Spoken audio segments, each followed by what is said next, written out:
কংগ্ৰেছে যদি মোক প্ৰতিবাদ নকৰে তেওঁলোকৰ কেনেকৈ চলিব তেওঁলোকৰতো খানা চলিব লাগিব ন মই এজন বিজেপিৰ নেতা যদি 12-13 জন লৰাই কংগ্ৰেছৰ মোক আপত্তি নকৰে তেওঁলোকে গুৱাহাটীত কি উত্তৰ দিব গতিকে যিসকল কংগ্ৰেছৰ লৰাই ইমান গৰমতো আহি কষ্ট কৰিছে তেওঁলোককতো সমবেদনাই জনোৱা ভাল তেওঁলোকক ধন্যবাদহে দিব লাগে ইয়াত বেয়া পাবলগীয়া কি আছে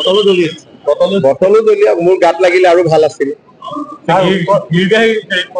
তেওঁলোকৰ চক তেওঁলোকে গীৰ গাইৰ পিছত লাগিছে কিন্তু কুৰবানী দিয়া গৰুবিলাকৰ পিছত কিয় নালাগে এই যে বকৰীদ বুলি হাজাৰ হাজাৰ গৰু যে অসমত কুৰবানী হৈ গ'ল গীৰ গাই কেইটাতো জীয়াই আছে কুৰবানী দিয়া গৰু কেইটাতো মৰি গ'ল তো কংগ্ৰেছ দলে যদি গৰুক ইমানে ভাল পায় তেতিয়ালে মোৰ লগত তেওঁলোকে একে সুৰে কওক যে অহাবাৰ ঈদত গৰুৰ কুৰবানী হ'ব সাহস আছে নে নাই তেওঁলোকৰ আমিতো বিজেপি কৰা মানুহবিলাকে গৰুক ভাল পাওঁ কাৰণে মৰা গৰু এটাও পইচা দি কিনি আনি তাক খুৱাই বুৱাই জীয়াই ৰাখিছো কিন্তু কংগ্ৰেছৰ আধা মানুহেতো গৰুক কুৰবানী দিয়ে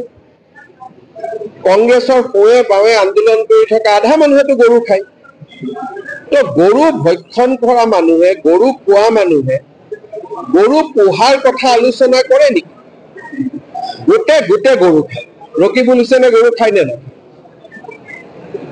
ৰেকিবুদ্দিন আহমেদে গৰু খায় নে নাখায় জাকিৰ হুছেইন চিকদাৰে গৰু খায় নে নাখায় তেওঁলোকৰ MLA নুৰুল হুদাই গৰু খায় নে নাখায় তেওঁলোকৰ বিধায়ক ৰচিদ মণ্ডলে গৰু খায় নে নাখায় AK ৰচিদে গৰু খায় নে নাখায় তো গৰু খোৱা মানুহে যোনে এনেকে কাটি গৰুক মাৰে এনেকে মাৰে তাক হালাল কৰা বুলি কয় হয়নে সেই মানুহে এতিয়া গৰুৰ কাৰণে আন্দোলন কৰে গতিকে একমুখত কংগ্ৰেছৰ সদস্যসকলে কৈ দিয়ক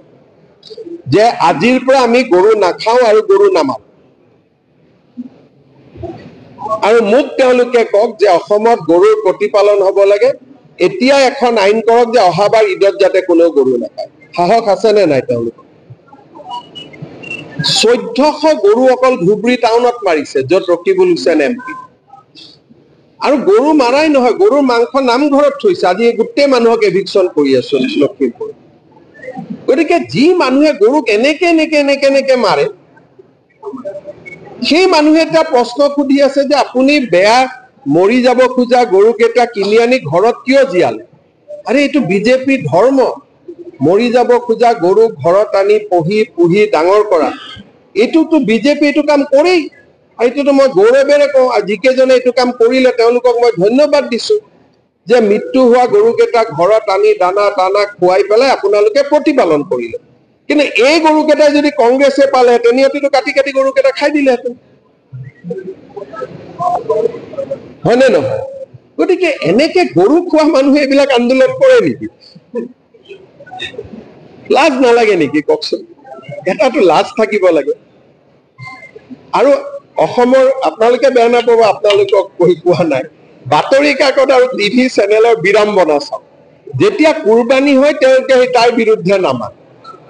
যেতিয়া গৰুবোৰ বাংলাদেশত গৈ থাকে তাৰ বিৰুদ্ধে নামানে গৰু যেতিয়া হালাল হয় তাৰ বিৰুদ্ধে নামানে এটা বেমাৰী গৰুকেইটা কোনে মাতি আনি প্ৰতিপালন কৰি ডাঙৰ কৰিছে তাৰ লিষ্টখন ছপাই আছে অহাবাৰ কোনোবা এটা দিনত যিমান কেইজনে গৰু কিনি আনি গৰুকেইটা বচালে সিহঁতকতো চৰকাৰীভাৱে অভিনন্দন জনাব লাগে নে নাই কওক মৰি যোৱা গৰুকেইটাক মইতো শুনি আচৰিত হৈছো যেনেকুৱা মৰি যাব খোজা গৰুকো যে বিজেপি বুলিহে 50-60 হাজাৰ টকা দি কিনি আনিছে মৰি যাব খোজা গৰুকেইটা কিনি আনি ঘৰত লালন পালন কৰি ডাঙৰ কৰিছে গতিকে মইতো অনুৰোধ জনাম যে তেখেতসকলক গামোচা পিন্ধাই সম্বৰ্ধনা জনাব লাগে যে আপোনালোকে এনেকে 90টা গৰু মৰাৰ পৰা ৰক্ষা কৰি এটা উল্টাহে হৈ আছে তেওঁলোকৰ কথা আছিল গৰুকেইটা মৰি যাব লাগে আমি যাতে মাংসকেইটা খাব পাৰো আপুনি বিচৰা বাতৰি পাব কেৱল নিউজ 18 এপত নিউজ 18 এপ ডাউনলোড কৰিবলৈ স্ক্যান কৰক এই QR কোড গুগল প্লে ষ্টৰতো পাব এই নিউজ 18 এপ